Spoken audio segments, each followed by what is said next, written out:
स्वागत है आपका हमारे channel true crime story Hindi में। दर्शकों, हम यहाँ पर रोज क्राइम की सच्ची घटना लेकर आते हैं। आप पहली बार हमारे चैनल पर आए हैं तो कृपया चैनल को सब्सक्राइब जरूर करें। चलिए शुरू करते हैं आज की सच्ची घटना।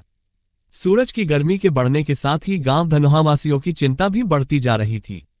उनकी समझ में नहीं आ रहा था कि लल्लूराम और उनकी पत्नी सुशीला देवी अभी तक सोकर क्यों नहीं उठे, जबकि गांव में वही दोनों सबसे पहले उठते थे। बाल बच्चे थे नहीं, इसलिए वो दोनों रात को जल्दी सो जाते थे। यही वजह थी कि वे सुबह जल्दी उठ भी जाते थे। लेकिन उस दिन सुबह दोनों में से कोई दिखाई नहीं दिया तो पड़ोस में रहने वाले उनके बड़े भाई जमुना प्रसाद पता लगाने के लिए उनके घर जा पहुंचे। वो ये देखकर हैरान रह गए कि बाहर ताला लगा है। इसकी वजह ये थी कि लल्लूराम कभी बाहर दरवाजे में ताला लगाते ही नहीं थे। वैसे तो वो जल्दी कहीं आते जाते नहीं थे। अगर कभी किसी के शादी में जाना भी होता था तो घरद्वार सब भाई को ही सौंप कर जाते थे। अब तक 9 बज चुके थे। बिना बताए कहीं बाहर जाने का सवाल ही नहीं था। अगर गांव या खेतों की ओर कहीं गए होते तो अब तक आ गए होते। ये खबर सुनकर पूरा गांव लल्लूराम के घर के सामने इकट्ठा हो गया था। दरवाजे पर जो ताला लगा था वो एकदम नया था, इसलिए लोगों को किसी अनहोनी की आशंका हो रही थी। लल्लूराम का घर सड़क के किनारे था। लोगों ने विचार किया कि कहीं ऐसा तो नहीं कि रात में डकैतों ने इनके घर धावा बोलकर लूटपाट करने के साथ दोनों को खत्म कर दिया हो। यही सोचकर कुछ बुजुर्गों ने वहां खड़े लड़कों से कहा कि दरवाजे पर चढ़कर ऊपर लगी जाली से देखो तो अंदर कोई दिखाई दे रहा है या नहीं। बुजुर्गों के कहने पर 2 लड़कों ने दरवाजे पर चढ़कर अंदर झांका तो उनके मुंह से चीख निकल गई। लल्लूराम और उनकी पत्नी सुशीला देवी की खून से सनी लाशें अलग अलग चारपायों पर पड़ी थीं। तुरंत क्षेत्रीय थाना नैनी को फोन द्वारा इस घटना की सूचना दी गई। सूचना मिलने के लगभग आधा घंटे बाद थाना नैनी के थाना प्रभारी रामदर्श यादव सिपाहियों को साथ लेकर घटनास्थल पर आ पहुंचे। पुलिस ने ताला तोड़वाकर दरवाजा खोलवाया। अंदर जाने पर पता चला कि बुजुर्ग दंपत्ति की हत्या बड़ी ही बेरहमी से की गई थी। थाना प्रभारी ने इस घटना की सूचना उच्च अधिकारियों को देकर लाश तथा घटनास्थल का निरीक्षण शुरू कर दिया। थोड़ी देर में डीआईजी एन रविंद्र और SSP Mohit Agarwal dog squad और फिंगरप्रिंट एक्सपर्ट टीम के साथ वहां पहुंच गए। घटनास्थल पर पहुंचे फोरेंसिक एक्सपर्ट प्रेम कुमार भारती ने खून के धब्बों का नमूना उठाने के साथ वहां पड़े 2 पत्थरों से अंगुलियों के निशान उठाए। उन पत्थरों पर खून लगा था। पुलिस का अंदाजा था कि पत्थरों से बुजुर्ग दंपत्ति की हत्या की गई थी। सारी औपचारिक कार्रवाई निपटाने के बाद पुलिस ने दोनों लाशें पोस्टमार्टम के लिए भिजवा दी। ये 14 जून 2013 की बात है। कार्रवाई निपटाकर पुलिस ने मृतक लल्लूराम के बड़े भाई जमुना प्रसाद से पूछताछ शुरू की तो उन्होंने पुलिस को जो बताया उसके अनुसार लल्लूराम निस्संतान थे। वो अपने काम से काम रखते थे। भाइयों में भी आपस में कोई झगड़ा झंझट नहीं था, पर उनके पास रुपए पैसे की कोई कमी नहीं थी। इसलिए लगता यही है कि लूट के लिए पति पत्नी को मारा गया है। लल्लूराम के परिवार वालों के अनुसार उनका मकान ही लगभग 20 लाख रुपए के आसपास था। इसके अलावा उनके पास कई बीघा जमीन थी जो करोड़ों रुपए की थी। कुछ दिनों पहले ही उन्होंने अपना 1 बीघा खेत 15 लाख रुपए में बेचा था।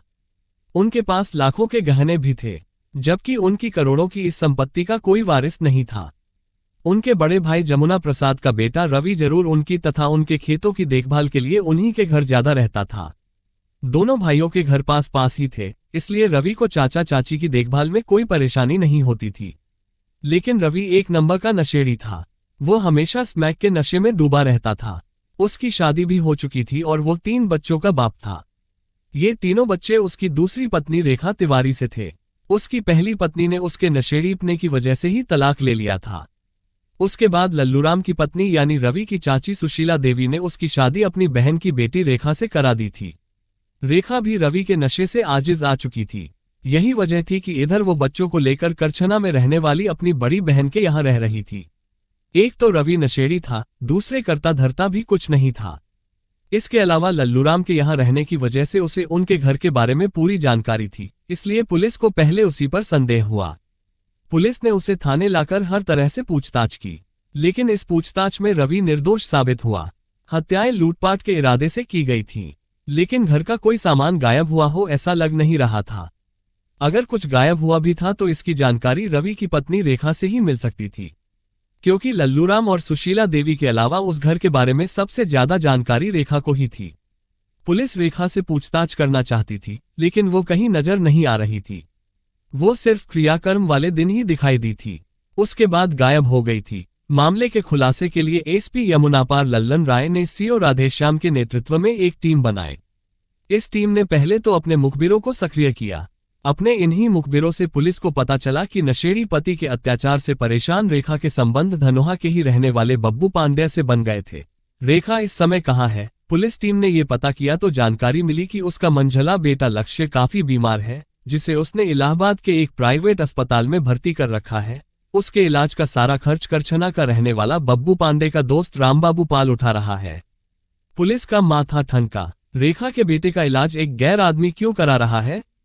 पुलिस ने जब इस बारे में पता किया तो जो जानकारी मिली उसके अनुसार पति की प्रताड़ना और ससुराल वालों की उपेक्षा से रेखा पति और ससुराल वालों से दूर होती चली गई थी। उसी बीच गांव के ही रहने वाले बब्बू पांडे और उसके दोस्त रामबाबू पाल ने उससे सहानुभूति दिखाई तो दोनों से ही उसके घनिष्ठ संबंध बन गए थे। इन बातों से पुलिस को लगा कि इस हत्याकांड में कहीं रेखा और उससे सहानुभूति दिखाने वालों का हाथ तो नहीं है। ये बात दिमाग में आते ही थाना नैनी पुलिस ने 18 जून की रात छापा मारकर बब्बू पांडे और रामबाबू पाल को उनके घरों से गिरफ्तार कर लिया। थाने लाकर दोनों से पूछताछ की जाने लगी।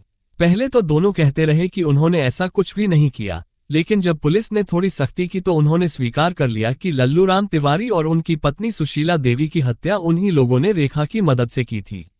रामबाबू पाल ने रेखा से अपने अवैध संबंध होने की बात भी स्वीकार कर ली, लेकिन बब्बू ने ऐसी कोई बात नहीं स्वीकार की, जबकि रेखा से उसके भी संबंध थे, क्योंकि उसी की वजह से रामबाबू पाल रेखा तक पहुंचा था। रेखा को रामबाबू पाल और बब्बू पांड्या की गिरफ्तारी की सूचना मिली तो वो बच्चों को लेकर फरार हो गई, मगर जल्दी ही पुलिस ने उसे भी गिरफ्तार कर लिया। तीनों से की गई पूछताछ में जो जानकारी मिली उसके अनुसार यह कहानी कुछ इस प्रकार है। मध्य प्रदेश के जिला रीवा के चाकघाट के गांव मरवरा की रहने वाली रेखा का विवाह सन 2010 में उसकी सगी मौसी सुशीला देवी ने अपने जेठ जमुना प्रसाद के बेटे रवि से करा दिया था। रेखा विदा होकर ससुराल आई तो उसे जल्दी ही पता चल गया कि उसका पति हद दर्जे का नशेड़ी है। इसकी वजह ये थी कि निस्संतान सुशीला देवी को रवि से सहानुभूति थी, इसीलिए वह उसे ज्यादातर अपने साथ रखती थी। रवि भी उन लोगों की हर तरह से देखभाल करता था। सुशीला देवी ने रेखा की शादी उससे यह सोचकर कराई थी कि रेखा अपनी है, इसलिए वो बुढ़ापे में उनकी देखभाल ठीक से करेगी। लेकिन शादी के बाद मौसी को कोसने और अपनी बदकिस्मती पर आंसू बहाने के अलावा रेखा के पास कोई उपाय नहीं था। समय धीरे धीरे बीतता रहा और रेखा अंश, लक्ष्य और सुख 3 बेटों की मां बनी। 3 बेटों का बाप बनने के बाद भी रवि की नशे की आदत छूटने के बजाय बढ़ती ही गई। रेखा मना करती तो वो उसे जानवरों की तरह पीटता। रेखा के लिए एक परेशानी यह थी कि रवि उसके पास के पैसे भी छीन लेता था।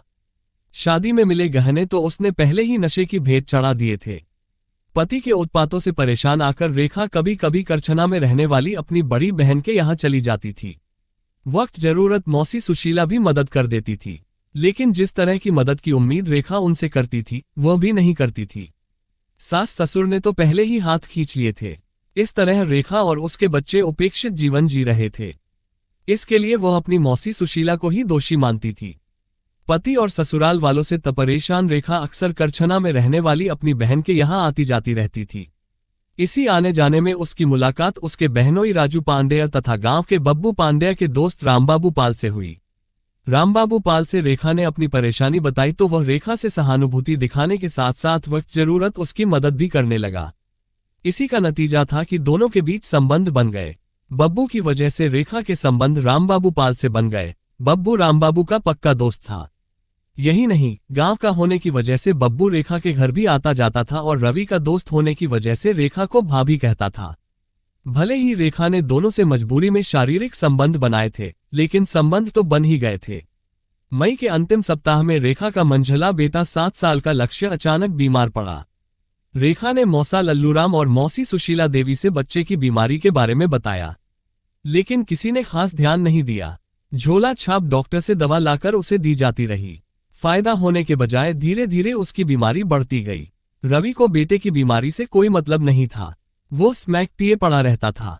रेखा ने देखा कि लक्ष्य की बीमारी को ससुराल में कोई गंभीरता से नहीं ले रहा है तो वह बेटों को लेकर अपनी बहन के यहाँ करछना चली गई। वहां उसने बेटे की बीमारी के बारे में रामबाबू को बताया तो एक पल गनवाए बगैर वह उसे सीधे इलाहाबाद ले गया और एक प्राइवेट अस्पताल में भर्ती करा दिया। जांच पड़ताल के बाद डॉक्टरों ने लक्ष्य को जो बीमारी बताई उसके इलाज पर लंबा खर्च आने वाला था। डॉक्टर की बात सुनकर रेखा रोने लगी। उसे रोता देख रामबाबू ने तड़प कर कहा, रेखा तुम रो क्यों रही हो? मैं हूं न, मेरे रहते तुम्हें चिंता करने की जरूरत नहीं है। चाहे जैसे भी होगा मैं लक्ष्य का इलाज कराऊंगा। रेखा जानती थी कि रामबाबू के पास भी उतने पैसे नहीं हैं जितने लक्ष्य के इलाज के लिए जरूरत है। रामबाबू की करछना बाजार में चाय की एक छोटी सी दुकान थी। उसी की कमाई से किसी तरह घर का खर्च चलता था। यही सब सोचकर रेखा ने कहा, कहां से लाओगे इतने रुपए? यहां 10 या 20 हजार रुपए की बात नहीं है, डॉक्टर ने लाख रुपए से ऊपर का खर्च बताया है। सास ससुर के पास इतना पैसा है नहीं। पति बेकार ही है। जिनके पास पैसा है उनसे किसी तरह की उम्मीद नहीं की जा सकती। रेखा, मन छोटा मत करो। मेरे ख्याल से एक बार अपने मौसा मौसी से बात कर लो। पोते का मामला है, शायद वे इलाज के लिए पैसे दे ही दें। वे लोग बहुत कंजूस हैं, फूटी कौड़ी नहीं देंगे। रेखा ने कहा, फिर भी तुम कह रहे हो तो गांव जाकर जरूर कहूंगी। बेटे के लिए उनके पैरों पर गिरकर रोऊंगी, गिड़गिड़ाऊंगी। इस पर भी उनका दिल न पसीजा तो क्या होगा, उसके बाद देखा जाएगा। कोई न कोई रास्ता तो निकालूंगा ही। वैसे भी तुम्हारी मौसी के पास पैसों की कमी नहीं है, करोड़ों की संपत्ति है उनके पास। कोई खाने वाला भी नहीं है, मुझे पूरा विश्वास है कि वो मना नहीं करेगी। रामबाबू के कहने पर रेखा धनोहा जाकर लल्लूराम से मिली। उसने रोते हुए उनसे बेटे की बीमारी और इलाज पर आने वाले खर्च के बारे में बताया तो उन्होंने कहा, इतनी बड़ी रकम मेरे पास नहीं है, तुम अपने ससुर से क्यों नहीं कहती? सुशीला देवी ने भी अपना पल्ला झाड़ लिया। रेखा को पता था कि उसके ससुर जमुना प्रसाद की माली हालत जर्जर है, वो चाहकर भी कुछ नहीं कर सकते। रेखा क्या करती, इलाहाबाद वापस आ गई। रेखा का उतरा चेहरा देखकर ही रामबाबू समझ गया कि उसके वहां जाने का कोई फायदा नहीं हुआ। उसने कहा, मैंने वहां भेजकर तुम्हें बेकार ही परेशान किया। रामबाबू की बात सुनकर रेखा रोते हुए बोली, मेरे मौसा और मौसी कंजूस ही नहीं बेरहम भी हैं। इतना पैसा जोड़ कर रखे हैं, न जाने किसे देंगे। कल को मर जाएंगे, सब यहीं रह जाएगा। उनकी कोई औलाद तो है नहीं, वे औलाद का दर्द क्या जाने। पैसा उनका है, नहीं दे रहे हैं तो कोई कर ही क्या सकता है। रामबाबू ने कहा, कर क्यों नहीं सकता? अगर तुम मेरा साथ दो तो उनकी सारी दौलत हमारी हो सकती है, लक्ष्य का इलाज भी हो जाएगा और मैं उस नशेड़ी को तलाक देकर हमेशा हमेशा के लिए तुम्हारी हो जाऊंगी। रेखा ने कहा, इसके लिए करना क्या होगा? हत्या। उन दोनों बूढ़ों की हत्या करनी होगी। आज नहीं तो कल उन्हें वैसे भी मरना है, क्यों ना ये शुभ काम हम लोग ही कर दें। बोलो, तुम मेरा साथ दे सकते हो? तुम्हारे लिए मैं कुछ भी कर सकता हूं। मैं ही क्या, इस नेक काम में बब्बू भी हमारा साथ दे सकता है। इसके एवज में उसे भी कुछ दे दिया जाएगा। ठीक है, बब्बू से बात कर लो। अब यह नेक काम हमें जल्द ही कर लेना चाहिए। ऐसे लोगों का ज्यादा दिनों तक जीना ठीक नहीं है, इस तरह के लोग इसी लायक होते हैं। रेखा ने कहा। रामबाबू ने फोन करके बब्बू को भी वहीं बुला लिया। इसके बाद तीनों ने बैठकर लल्लूराम और सुशीला गहरी नींद सो गए तो उसने फोन करके रामबाबू और बब्बू को बुला लिया। दरवाजा उसने पहले ही खोल दिया था। दोनों सावधानीपूर्वक अंदर पहुंचे और गहरी नींद सो रहे वृद्ध दंपत्ति के ऊपर भारी भरकम पत्थर पटक कर उनकी जीवन लीला समाप्त कर दी। इसके बाद तीनों ने रुपए और गहने की तलाश में कमरों का एक एक सामान खंगाल डाला, लेकिन उनके हाथ कुछ भी नहीं लगा। रामबाबू और बब्बू लल्लूराम और सुशीला देवी की हत्या का पछतावा करते हुए भाग निकले। अपराध स्वीकार करने के बाद पुलिस ने रेखा, रामबाबू पाल और बब्बू पांड्या के खिलाफ लल्लूराम और सुशीला देवी की हत्या का मुकदमा दर्ज करके 21 जून को इलाहाबाद की अदालत में पेश किया, जहां से उन्हें न्यायिक हिरासत में नैनी जेल भेज दिया गया। इस हत्याकांड का खुलासा करने वाली पुलिस टीम को एसएसपी मोहित अग्रवाल ने 5,000 रुपए का इनाम देने की घोषणा की है। मिलते हैं दर्शकों एक और सच्ची कहानी लेकर, तब तक अपना ख्याल रखें और जुर्म के खिलाफ लड़ाई में हमारा सहयोग करने के लिए कृपया चैनल को सब्सक्राइब जरूर करें।